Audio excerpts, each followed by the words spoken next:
मलाह जाति नहीं, सब जाति को देखना पड़ेगा ना। सिर्फ परफेक्ट मलाह है तो परेशान नहीं है, सब जाति परेशान है। किसी पार्टिकुलर एक जाति के लिए आप वोट करिए तो कोई जनता पूर्वक तो है नहीं। तो बीजेपी तो अपना फायदा खातिर बुलाती है, हटाती है। मोदी के कोई टक्कर में रहेगा? मुकेश सहनी तो कह रहे हैं कि हम 60 सीट पे हम अगले को नुकसान पहुंचा सकते हैं। आप खूब पैसा खर्चा कीजिए, जय हो होगा। पैसा न खर्चा कीजिएगा तो कल से भाग जाएगा आदमी। हम चिराग को जानते हैं कि अगर चिराग के पास समर्थन चला गया तो चिराग लेकर के उड़ जाएगा मुख्यमंत्री का पद। किसी के बस की बात नहीं है। बंगाल का बोल दीजिए, बंगाल का क्या सीन है? वहाँ पे ममता दी आ रही है। बंगाल में ममता जी है। नमस्कार, इनसाइडर लाइव देख रहे हैं आप और मैं हूँ आपके साथ अमित झा। 2020 का जो विधानसभा चुनाव हुआ था उसमें चिराग पासवान जो है एनडीए से हट के चुनाव लड़ रहे थे। उसके बाद मुकेश सहनी जो है एनडीए के साथ चुनाव लड़ रहे थे। लेकिन इस बार जो 2024 का जो लोकसभा चुनाव है उसमें कहीं ना कहीं मुकेश सहनी को अभी तक शामिल नहीं किया गया है और चिराग पासवान जो हैं वो पहले ही एनडीए के साथ आ गए हैं। इससे पूछते हैं, जनता है उन लोगों से पूछते हैं कि उसे बीजेपी को कितना और नुकसान होगा, कितना फ़ायदा होगा। क्या नाम है भैया? सुभाष कुमार। सुभाष जी, ये बताइए कि मुकेश सहनी पहले 2020 में लोकसभा विधानसभा चुनाव में इसके साथ लड़ रहे थे, बीजेपी के साथ लड़ रहे थे, और इस बार क्या है कि चिराग पासवान इनके साथ हैं, लेकिन मुकेश सहनी को ये लोग आउट कर दिए। वोटों का भी नुकसान होगा उनको और भी तरह का नुकसान होगा उनको। क्या नाम है? अंकित सिन्हा। अच्छा, ये बताइए कि मुकेश सहनी पहले जो थे बीजेपी के साथ चुनाव लड़ रहे थे, एनडीए के साथ लड़ रहे थे, और इस बार क्या हुआ है कि चिराग पासवान इनके साथ हैं लेकिन मुकेश सहनी को इन लोगों ने आउट कर दिया है। इससे इन लोगों को कितना फ़ायदा नुकसान होगा? अब ये तो जब इलेक्शन होगा उसके बाद ही ना पता चलेगा। अभी तो कुछ अंदाजा नहीं लगाया जा सकता है ना। अंदाजा नहीं लगाया जा सकता। अभी कैसे अंदाजा लगा? अभी ये तो हमने कैसे थी वो अच्छा करेंगे या वो अच्छा करेंगे मतलब इलेक्शन के टाइम में तो सब अच्छा बोलते हैं कि हाँ ये करेंगे वो करेंगे, पर इलेक्शन जीतने के बाद कोई कुछ नहीं करते हैं ना। अच्छा, ये बताइए कि चिराग पासवान कैसे नेता है? देखिए फिलहाल तो अभी सही ही है। मुकेश सहनी देखिए सब अपने अपने जगह सही ही होते हैं, पर यही है कि जो उनके सपोर्ट में रहते हैं उनके लिए वो अच्छे होते हैं, जो इनके सपोर्ट में रहते हैं उनके लिए वो अच्छे होते हैं। तो हम किसी के सब मतलब कि मेरे लिए तो सब फिलहाल सही है, सब अपने जगह पे सब सही है। अच्छा, ये बताइए कि मुकेश सहनी और चिराग पासवान दोनों जो हैं, दोनों युवा हैं, बिहार के लिए लोग कितना कारगर साबित हो सकते हैं? अभी तो उनमें उतना राजनीतिक क्षमता भी नहीं है दोनों में, किसी में अभी वो बनने योग्य नहीं है फिलहाल बिहार में। उनको जनता नकार देगी, उनका बहुमत ही नहीं है यहाँ पे। इतना एक्सपीरियंस लेके मुकेश सहनी भी मुंबई से यहाँ बिहार में आए हैं, गरीबों की बात करते हैं, मलाहों की बात करते हैं, अपनी जाति की बात करते हैं। मलाह जाति नहीं, सब जाति को देखना पड़ेगा ना। सिर्फ परफेक्ट मलाह है तो परेशान नहीं है, सब जाति परेशान है। किसी पार्टिकुलर एक जाति के लिए आप वोट करिए तो कोई जनता पूर्वक तो है नहीं, वो जान जाएगी।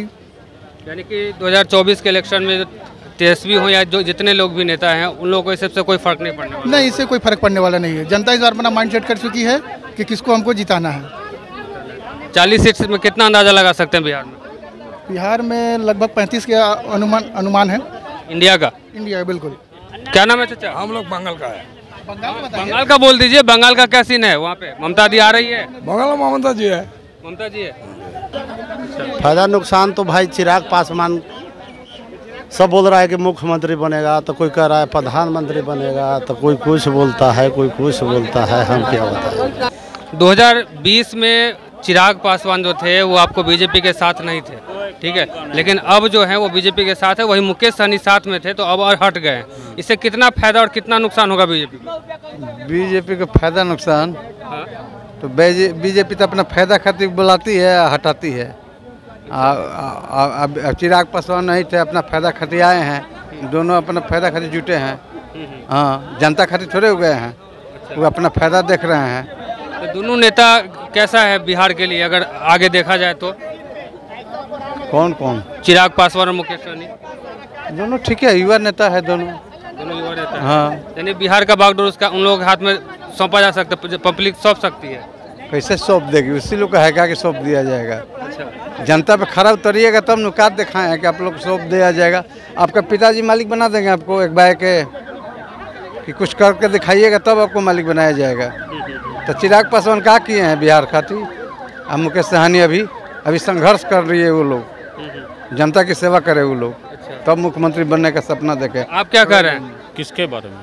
मुकेश सहनी पहले बीजेपी के साथ में थे, अब वो साथ में नहीं है। पहले चिराग पासवान के साथ नहीं थे लेकिन वो अब साथ में आ गए। देखिए, ये पार्टी पॉलिटिक्स ये बदलने से जो है ये देश नहीं चलने वाला, या बिहार हो या देश हो या कोई भी चीज़ है, ठीक है। सबसे ज़्यादा ज़रूरी है भ्रष्टाचार को ख़त्म करना। और जो आदमी सहयोग अगर भ्रष्टाचार के खिलाफ अगर करता है तो उसके साथ हम भी खड़े हैं।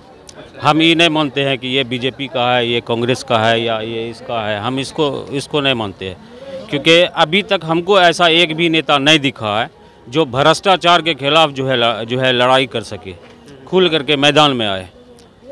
भ्रष्टाचार का जहाँ नाम आता है तो जैसे अभी एक एग्जांपल है, बहुत बड़ा एग्जांपल है, मोदी जी कहते थे कि जो है न खाएंगे न खाने देंगे। आज आप खुद जो है, आप भी जो है एक एज ए ह्यूमन आप खुद सोच करके देखिए कि इस 9 साल के अंदर कितना ज़्यादा करप्शन आया है। वो आपसे बेहतर जो है कोई दूसरा भी नहीं जानता होगा। भले आप जो है मुंह से नहीं बोलिए, क्योंकि आप मीडिया वाले हैं, इस चीज़ को जो है बोलने की जो है आप सक्षम नहीं हैं, लेकिन ये हकीकत है। और आज जो है, अब एक छोटा सा एग्जांपल आप ले लीजिए। अभी जैसे कल एक मीडिया वाले बात कर रहे थे, वो बोल रहे थे कि मोदी जी जो है आपको दिए है आयुष्मान, शायद ये भाई साहब थे उधर, आयुष्मान कार्ड जो है बना करके दिए है वो स्कीम, और उससे जो है बहुत सारा फ़ायदा होता है। तो हम एक ही बात बोले कि अभी वही आयुष्मान था जिसमें जो है 5,000 जो है मरा हुआ आदमी के जो है नाम पे पैसा उठ गया, और जो है पता नहीं चला, और पता चला ये कि जो है ये पैसा कहाँ गया किसी को भी पता नहीं है, जो भी नेता था उसके जेब में गया होगा। तो इस तरह का जो छोटा छोटा जो बचकाना वाला जो भ्रष्टाचार है, अगर इस चीज़ से जो है अगर मोदी जी जो है देश को नहीं बचा सके तो क्या देश की बात करते हैं वो, या कोई भी पार्टी वाला जो है क्या बात करेगा। क्या लगता है कि मुकेश सहनी के बीजेपी से हटने से, यानी कि एनडीए से हटने से इसको कितना नुकसान होगा, कितना फायदा होगा? कोई नुकसान नहीं, कोई नुकसान नहीं होगा। नुकसान कहाँ होगा? आप लोग मीडिया हैं तो इधर उधर कर रहे हैं, किसी को हाईलाइट बना देते हैं। ब्रीफ सम्मेलन समाप्त होने दीजिए, कहाँ ये लोग जाएंगे अभी देख रहे हैं। मोदी के कोई टक्कर में रहेगा? मुकेश सहनी तो कह रहे हैं कि हम 60 सीट पे हम अगले को नुकसान पहुंचा सकते हैं। आप खूब पैसा खर्चा कीजिए, जय हो होगा। पैसा न खर्चा कीजिएगा तो कल से भाग जाएगा आदमी। मुकेश सहनी या फलना सहनी के कहने का मतलब नहीं है। यहाँ हर पब्लिक, चिराग पासवान का आने से फायदा होगा। बिल्कुल राइट बोले आप, फायदा हुआ होगा, वही होगा, चिराग ही होगा। मुकेश सहनी भी तो अपने चिराग पर चला जाएगा। मुकेश सहनी भी तो अपने जाति की बात करते हैं। कास्टीज में यहाँ नहीं रहेगा जो आप सोच रहे हैं या हम सोच रहे हैं। अंत में चिराग पर चला जाएगा। अगर कहीं गड़बड़ इधर उधर हुआ तो चिराग लेकर के उड़ जाएगा सीएम का पद। यह बात है, चिराग ही है। बीजेपी में बहुत अभी दलदल है। चिराग पर ही अभी एडजस्टमेंट होने का उम्मीद है। कितना ही वोट बैंक कंट्रोल, बिहार की जनता को एक चिराग के रूप में बेहतर नेता मिल सकता है। अभी तत्काल बीजेपी में जिस तरह से अभी खलबली है और नेता का अभाव। यादव भी तो अच्छा खासा रोजगार दे रहे हैं, कहाँ। फिर अब इस पर कमेंट हम नहीं करेंगे, क्या कर रहे हैं क्या नहीं कर रहे हैं। हम चिराग को जानते हैं कि अगर चिराग के पास समर्थन चला गया तो चिराग लेकर के उड़ जाएगा मुख्यमंत्री का पद। किसी के बस की बात नहीं है। हाँ, अब कितना काटता है, कितना मेहनत करता है, मेहनत का फल कितना रंग लाता है तो समय बताएगा। 2020 में जैसे मुकेश सहनी पहले बीजेपी के साथ में थे, उसमें चिराग पासवान साथ में नहीं थे। अब क्या है, चिराग पासवान साथ है 2024 के इलेक्शन, लेकिन मुकेश सहनी अभी तक शामिल नहीं हुए। कितना फायदा नुकसान होगा इस बार बीजेपी को? इस बार भारी नुकसान है, भारी नुकसान बीजेपी को। कैसे? सब पार्टी अलग अलग हो रहा है। चिराग पासवान अलग हो गया, मुकेश सहनी अलग हो गया। चिराग पासवान तो साथी है, साथ ही मुकेश सहनी का एक मायने रखता है, सन ऑफ मल्हा। क्या मतलब मुकेश सहनी के नहीं रहने से बीजेपी को नुकसान होगा? भारी नुकसान होगा, भारी नुकसान होगा। ये देश गरमाजरुआ नहीं है, ये देश का लोगवे हो गया है गरमाजरुआ। जिस जिला में, जिस देश में देखिए, उसकी आधी आबादी, हर जिला की आधी आबादी तो किस लड़ती है? भूमि विवाद में। विकास कहाँ से होगा हमारा? सेकुलर और सेकुलरिज्म, ये दो अलग अलग मायने हैं। जिस तरह इस देश में 32 और 36 का लॉ पॉइंट चलता है, तो ये अंग्रेजी की बनाई हुई लॉ पॉइंट है और इस देश में लागू किया गया है। ये चल रहा है आज 75 साल से। तो बिहार की राजनीति के बारे में बताइए ना। बिहार की राजनीति के यही कहना है, देश के लिए वन नेशन वन इलेक्शन के लिए यही कहेंगे हम नीतीश जी से। अभी बिहार के चीफ मिनिस्टर हैं, वो खुद फ्रीडम फाइटर का डीएनए है और मैं भी फ्रीडम फाइटर का डीएनए है। मैं चाहता हूं कि 500 पे 43 सीट ना है लोकसभा की, इस पर फ्रीडम फाइटर डीएनए लोग उतारा जाए, गौर मजरूआ लोग को हटाया जाए, भाजपा हो चाहे कांग्रेस हो चाहे कोई भी हो।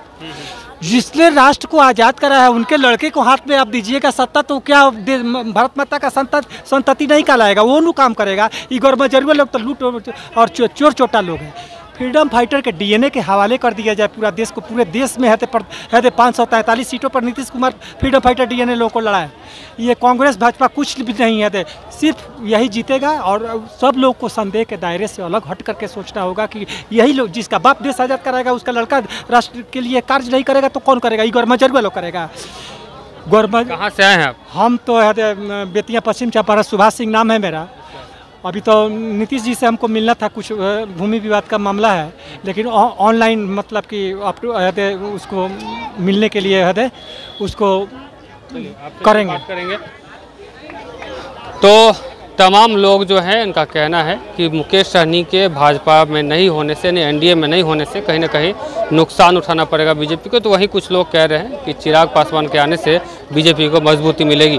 अब देखना दिलचस्प होगा कि 2024 में जो चुनाव है उससे पहले मुकेश सहनी बीजेपी का दामन थामते हैं, यानी कि एनडीए का दामन थामते हैं, या फिर वो अकेले होकर चुनाव लड़ेंगे, या फिर वो महागठबंधन के साथ जाते हैं, यानी कि इंडिया के साथ जाते हैं। अब देखना यह दिलचस्प होगा। फिलहाल इस खबर में इतना ही। हमारे साथ बने रहिए और देखते रहिए सैटरडेट लाइव। नमस्कार।